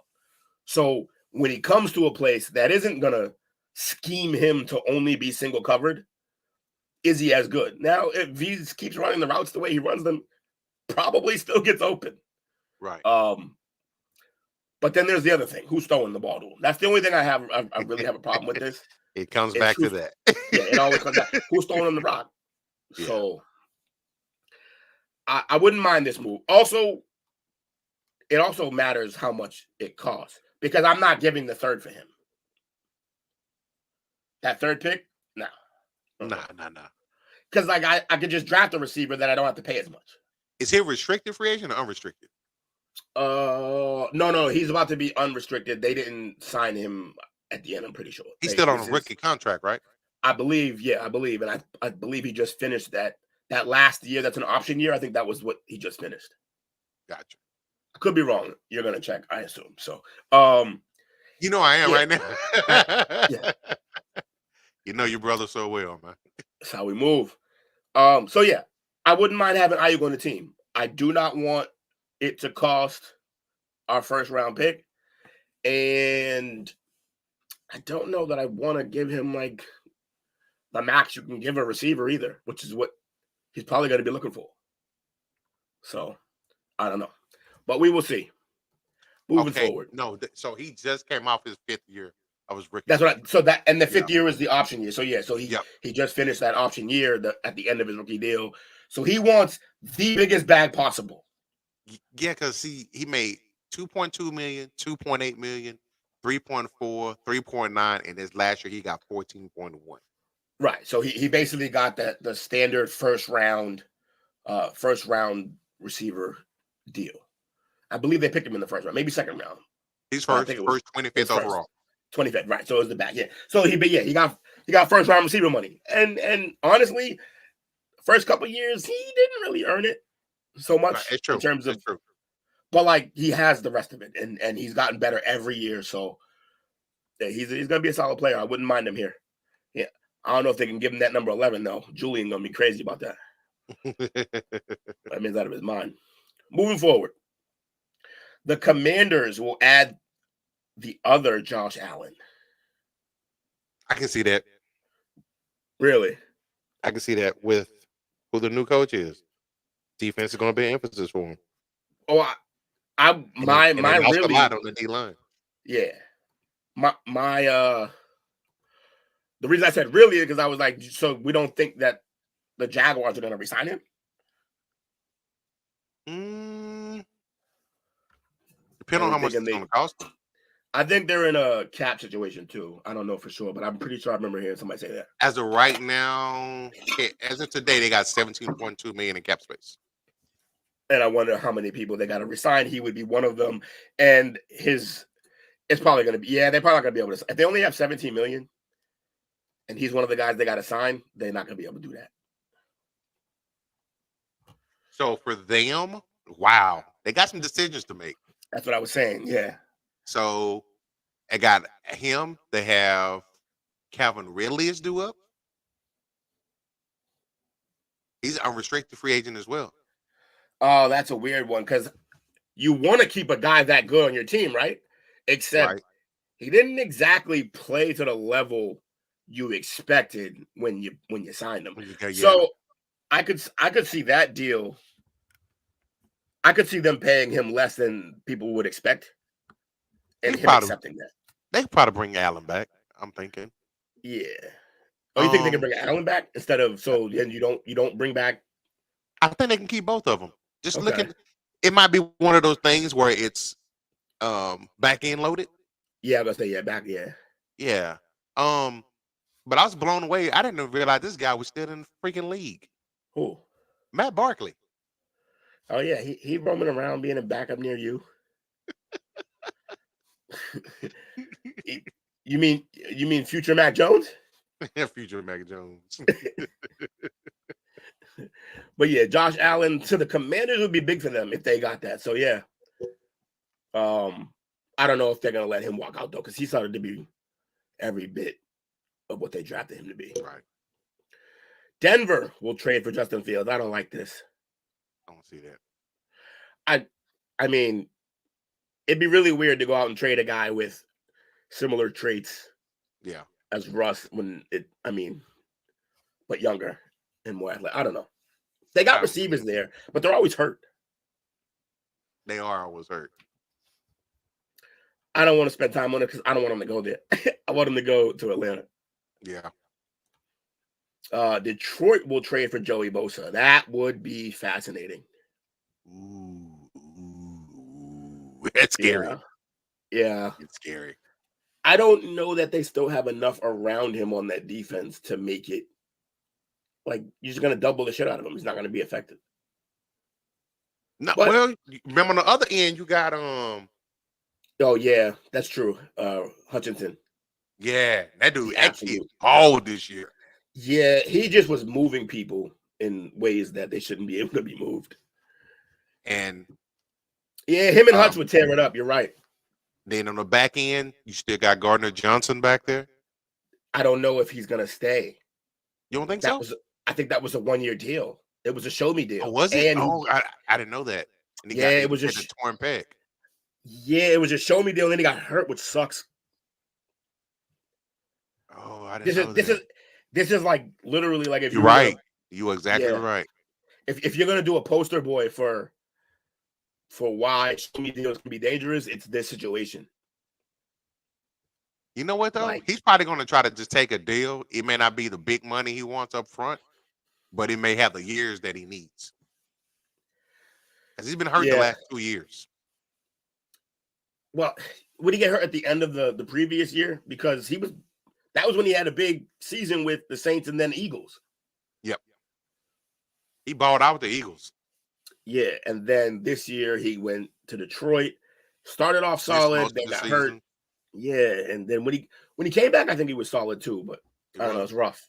It's rough. But that would be fun if they kept all three. Like if they went out and got Bosa, Hutchinson, have CJ back there. Also, their rookie branch is a stud, absolute stud. So they have a great safety on the team as well. Seattle will trade up and draft J.J. McCarthy. Are we moving up for J.J. McCarthy's of the world? To what spot? Where are they right now? Where is Seattle? In the teens, I'm guessing.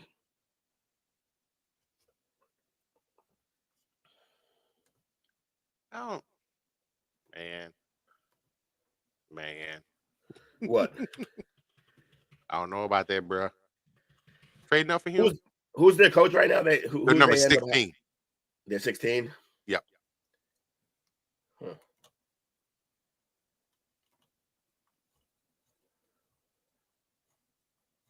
And I just want to see something right quick. Who they're predicted to take at 16? From what I'm seeing on the particular list is an offensive lineman. Anywho, I don't know if I like this move. What is the chat saying right now? Let me see. Nothing. All right. Do you like? Yeah, I don't know. McCarthy could be good, but I don't know if he's move up to get him good. They can. I don't think. Look, I don't think they got to move to get him. Yeah, they probably move down to still get him. They might. It depends. See, the problem with quarterbacks is someone will always get more desperate than you think they will. Pittsburgh is right behind them. And what are they going to basically draft pick it again? I mean, he's a little. Because you got after Seattle, Jacksonville don't need one, Cincinnati don't need one, the Rams don't need one, Pittsburgh, Miami, Philly, then Houston, Dallas, Green Bay. So he might, if he make it past Pittsburgh, he might be able. They might be able to still get him. Yeah, I think Rams. I don't know. Yeah, I guess they can't do it that high with Stafford still in tow, but because after that, you got, like I said, you got Miami, Philly, Houston, Dallas, Green Bay, Tampa, Arizona. Tampa's probably gonna give Baker his money. Arizona, Buffalo, Detroit, Baltimore, San Fran, and KC. Nobody needs a quarterback in there. Yeah, I saw a rumor of Baker to New England. Really? Which was weird. I'd be happy. I'd love to have Baker in town. Ooh. Yeah. I'm looking. Then we can start talking about all them receivers that we're going to talk about us getting.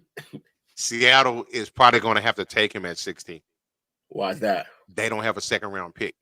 Yep. That's rough. Huh. I can see that. All right. Definitely possible. Who we got? Marquise Brown will be the Chiefs' wideout cure. I don't know if you should go out and have your best weapon be this tiny little guy, but I think with the rise of Rice, he's a great second option. Rice will be your number one in terms of receivers. He'll be the number two. And you still got Kelsey out there. Look, if they did this, that'd be great, but I think he's going to require a decent contract here where I think they can get similar guys for cheaper. But I don't hate this move. How you feel about it?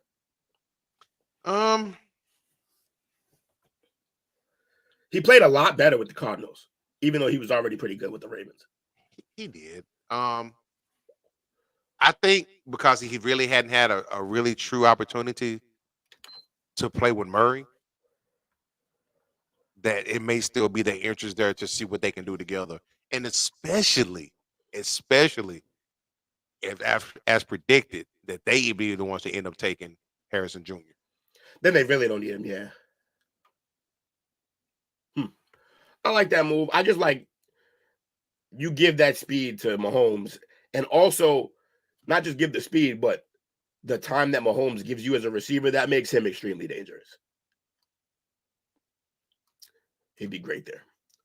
Mike Evans will follow Dave Canales to Carolina. Why would he? I mean, we've had so many discussions. This would be like, I really do love the coach and I want the biggest bag possible.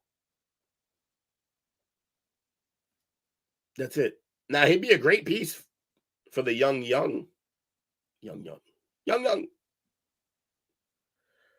But part of me just see him.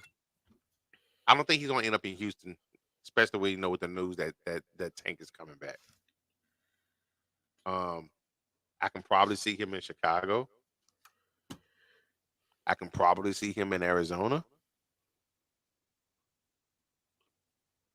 Even though they weren't there at the same time, I'm pretty sure they ran into each other at the time, at A&M, with him being an A&M guy as well as Murray. Unless the Bucs don't want him, I don't understand why he would leave. I think he might feel slighted because he was trying to, at the beginning of the season, he was trying to get a contract extension done, and they didn't want to partake in it. They were too far apart. I feel like, they were far apart, but I also feel like the situation was they need to see what they had to do at quarterback. I think they needed to see what Baker, exactly. Well, what they had at quarterback. And then once they realized, he is going to ball with us, he is playing well, well, then we should probably keep his best weapon with him. Yeah. So I like to see him stay in Tampa. Yeah, me too. Definitely anywhere but Carolina, but I think right now, considering how his career's played out so far, he's definitely a Hall of Famer. Oh yeah, for sure. Yeah, the only thing he's working on now is if he's first ballot or not. Yeah. So Houston will sign Saquon. My God, that's freaking scary.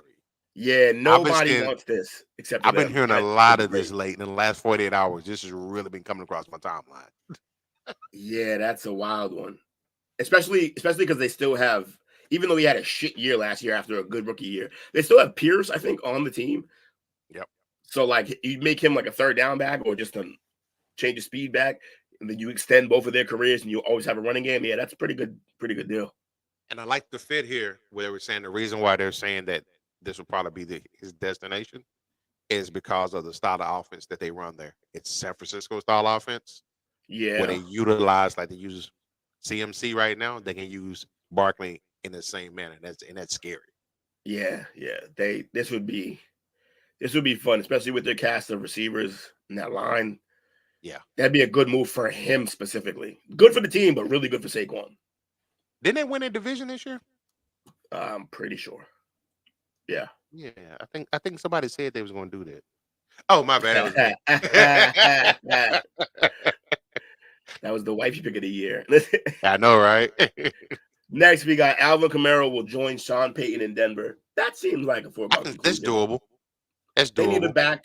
They need a back. He needs a team, I think, because I think his run. He needs a fresh start. Yeah. He needs to not be the entire focal point of an offense anymore. Yeah. If you let him be the change-up, or not even change-up guy, but let him be just part of a good overall offense, which I think that Denver offense can be if they get the right guy in there. Yeah, that's a good move for them. I don't even really got a lot to say about that. It makes sense. Bobby said Taysom's going there too. That's hilarious. Mac Jones will get a new start in Minnesota. Minnesota giving up already? I know, right? Look, what I've always said, if Mac's gonna flourish anywhere, it's gonna be with guys who can hide his mistakes, and Jet can do that. Jet and Addison would be by far the best talent he's ever played with, even though he went to Alabama. So, yeah, that probably can work for them. Okay. We're not gonna spend too much time on Mac Jones. Moving forward, Justin Madubuike will sign with the Bears.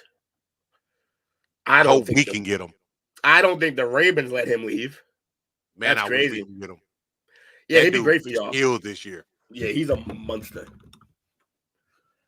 Definitely. I think he had the top win. What they call it, the win rush rate. Yeah. This year. Yeah, I think he had 12 sacks, even though he's not really an edge rusher from the interior. That's rusher. crazy. Yeah. He's wild for that. A&M kid. Oh, that checks out. Y'all build them big down there. So yeah, the Bears, that would be a great pick for him. I'd rather see him stay with Baltimore though. Derrick Henry will sign with Baltimore. Speaking of people who are going to be in Baltimore, I can see that. Yeah, I mean they'd have the slash and dash, or like smash and dash from him and Lamar immediately. If he can stay healthy, that's a great pickup for them. Get him the tough yards so that Lamar doesn't have to. You know, something that blew my mind, and I agree with you in that assessment of him. You know, all the rumors of him coming to Dallas. I didn't realize it. He lives here. Does he? Yeah. Huh. How that happened, I don't know. But I just found that out over the last couple of weeks. Huh. Well, that's dope. This is his off-season home. Already got a home. So you want him in Dallas? Him and Pollard to work. I think so. But I probably want to, if I had wanted anything, I probably want to keep Pollard and draft somebody. I like the kid out of Wisconsin. Yeah, you've talked about him a few times. Okay. Who we got next? Calvin Ridley will join the Giants. I can see that. They have no receivers there. Yeah, they need him.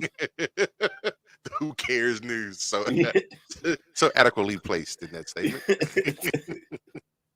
It's just they're so far from everything they need. This is a need, but it's not the need. Right. Well, okay. No, it is the need, but they also need a quarterback who they can trust. T. Higgins will sign in Tennessee. So this is as crazy as I felt like when Tuke was saying Mike Evans might go to. Oh no, not Mike Evans. Who was he saying? It was in their division. Who was he saying would go to Tennessee? Oh, it was Mike Evans, I believe. Whatever. Anywho, yeah. Why does anybody want to go play football in Tennessee as a receiver right now? They don't know what's going on with the quarterback situation. I think you have to say that, and you got a new head coach in there, so you really don't know what type of system he's running. I can see it before, when Vrabel was there. Yeah. It was kind of a, run first type of offense. Yeah. But yeah. Yeah. He's going to have there and be a feature. Oh, yeah. He's going to have a lot of suitors. I look forward to seeing where he goes. That's a really great talent, and he cannot stay in Cincinnati if they can't afford it. I will say this, though, buyer beware. This has Alvin Harper written all over it to me. Yeah. He balled out, when he was the second or third option.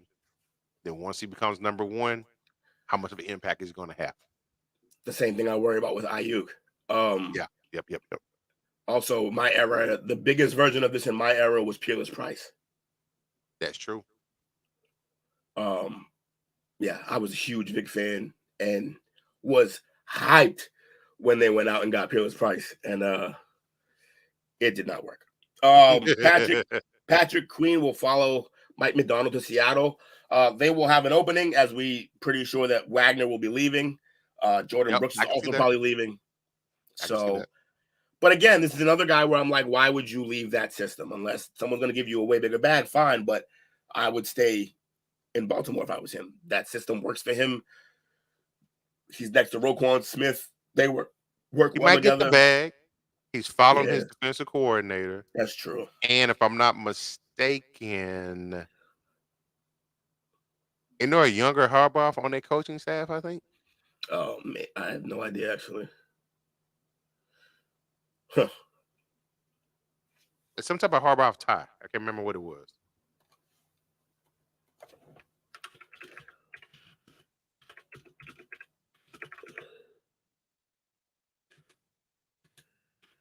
Okay, yeah. Let's see what's next. Again, another player I think should stay. Do I just think everyone should stay where they are? I think that might be a recurring theme. Pittsburgh will sign Ryan Tannehill. This is a fascinating one. This is another story of who gives a shit, but yeah. Get a real meh. Meh. Sure. I'm sure it'll help them be middle of the pack again. And they just really trying to fire Tomlin, huh? Also, the Steelers made a controversial hire of Arthur Smith, the offensive coordinator, after he struggled as a head coach. Yeah, so we'll see. Who likes to run? Yeah. Hassan Reddick will be traded to Arizona. That's where he came from, isn't it? I believe so. Which he struggled down the stretch, but yeah, I don't know. Yeah, whatever. Let the Eagles fans tell it. He's better than Micah. Yeah, it's wild. People are crazy. Reddick. Oh, I mean, that's good for the Cardinals, I guess. And I know the Eagles need to make some cap room, so that's probably what that's about. He's their biggest cap hit. Right. So they got to sign $21.3 million. And how much does it cost? A lot to move him or no? Dead cap hit was $20 million. Well, sometimes you got to race. Moving forward, Tennessee will rebuild their defense, starting with DJ Reader. Really, Reader? Huh. In Atlanta, right? Oh no, Arizona, right? Reader should be with the Bengals, the Titans. Okay. I thought he was. No. It looked like a Bengal uniform. Following Brian Callahan from Cincinnati is an option. Okay, yeah, so he was in Cincinnati. Okay. And the Titans have the cap space. Yeah, I can see that. I don't know if you build the whole defense around Reader. I mean, he's good, but no, he ain't Aaron Donald. Yeah, that's the type of guy you build around, right? Like, he ain't Aaron Donald. He ain't Jalen Carter. Right. He good, though. He good. L'Jarius Sneed will head to Chicago. I think they're going to struggle to re-sign Sneed. They're going to have to choose. They got to pay Chris. Yeah. They got to pay Chris. But also, they're going to have to choose between the two good corners. Not in the same year, but eventually the other corners are going to come up. And I think they like him better. So right. Chicago will come up. Yeah, sure. Chicago could use that. That'd be helpful. They need corners. And he's a great corner, man. I love watching him play. So, yeah, probably Chicago is a good fit for him. There's a couple good fits, but Chicago's a place of need. It makes sense. The Patriots will add Chase Young. Yeah. If we can squeeze some juice out of him, get him better, we already have a pretty good defense. But ought to get him at a good price. Yeah, we probably will. Is our 2-year defense deal? was our defense better than 49ers this year? No, but if it was healthy, it was definitely comparable. So maybe adding Chase Young will be good. Chase on one side, Judon on the other side. I think that'll be good for both of them. Judon's a beast, man. Yeah, you got to get healthy, but he's a monster. Hey, Bobby, to answer your question, as of right now, the Bears has $70 million in cap space. Everyone's going to Chicago, according to free agents. Like, yeah, Chicago's gonna be busy. They gotta be. Washington will trade up for Caleb Williams. This is one that we've talked about at least 6 different times on the show. They're number 3, right? Yeah, they're at number 3. That's only. Honestly, I'm sorry. Go ahead. Now, if they can find a way, they got to do this. I think it'll work. I think the only way that this happens, yeah, is if they give Chicago just something they can't pass up, like the number 3 this year and the first next year, something crazy like that. And they decide that they do that, they keep Fields, and then still can get Harrison Jr. Yeah. So I think with the combined strength of their next year's pick, the Bears' next year's pick, and also like what would be Washington next year's pick, I think that could make them feel comfortable enough to stick with Fields because they know they can move up next year to get a quarterback. Because they'll have. And if they smart, they do that because like you're saying, next year some good quarterbacks coming out next year. Yeah, got yours coming out next year. But if they move down to 3, they still, if I'm not mistaken, they still have the number 9 pick as well. Right. So you move down to 3, you take Marvin Harrison, you keep Fields, you take Marvin Harrison, and then at 9 you pick a left tackle, the best one left. Best left tackle left. And then you have a nucleus that you can build around. And if the quarterback isn't the guy with that roster and that new system, then next year you will have 2 first-round picks, probably still a shitty one from yours, and probably will still be pretty much shitty from Washington. And if you need to, you can package those together to go up and get a quarterback, in which there'll be a good class next year as well. That you have 2 top 10 draft picks, probably. Yeah, I mean, it makes sense. But you know what, Bears? Y'all ain't smart enough to want that. And the crazy thing is that they're in a position to trade back and still be in the top 5 while gaining first-round picks next year, too. So, yeah, they should probably do that. If I'm the GM, that's what I'm doing. Yeah. Russell Wilson will provide Daniel Jones competition in New York. That's fascinating. That's about all I have to say about it. I can see that. But also, like, how much money do you want tied up at quarterback with no receivers out there? It's a funny thing to do, but hey, if they figure it out, if it works, it works. And then last but not least, Christian Wilkinson will sign. Wilkins will sign with Minnesota. Minnesota's doing a lot of trying here, considering their team's in shambles, and it seems like one of these bold predictions was they weren't going to keep Kurt. So, like, I don't know. It's weird. Well, that's the 5 weird bold predictions from MSN. Some of those were interesting. Some of those we liked, and a lot of them we hated. Bruh, that was good, we did it. 2 hours. Look at us. Do it. Hey, Miss Val. Appreciate you hanging out with us. Absolutely. Appreciate everybody who showed up tonight. Shout out to all y'all, man. Great show. Shout out to Took. We missed you, brother. We'll see you next time we on. I think it's Monday. And yeah, shout out to the brand, man. Shout out to you. Great show, Coach. Appreciate the topics you picked up. I added exactly 1 topic, and it was the end. It took 40 minutes. We cheated though. Yeah, we did. We said we weren't going to start talking about draft stuff anytime soon. We kind of got into it a little bit tonight because we just can't help it. You can't help it. Can't help it. Yeah, it's our favorite. It's one of our favorite times of the year. Honestly, it's my favorite show. We only did one of them, and it was my favorite one so far. So, but real quick, shout outs to those who hung out and supported us tonight. Took, Snake, Anthony, Barbie, John, Wally, P. Dollar, Raynell, Mark, Bernard, Dale, Kyrie, Quirip. I said that right. Quirip and Valerie. Appreciate the support y'all give us. Support is free, and y'all definitely came through. Appreciate it. Well, I guess you want to do the do you have your own send off, or you gonna do the two send off? No. We have a very much thing that we do. I got a light skinned friend look like Michael Jackson. Got a dark skinned friend look like Michael Jackson. Sammy Sosa. Thanks for watching our show. Remember to subscribe for more shows on the network. Smash the like button, share, and comment.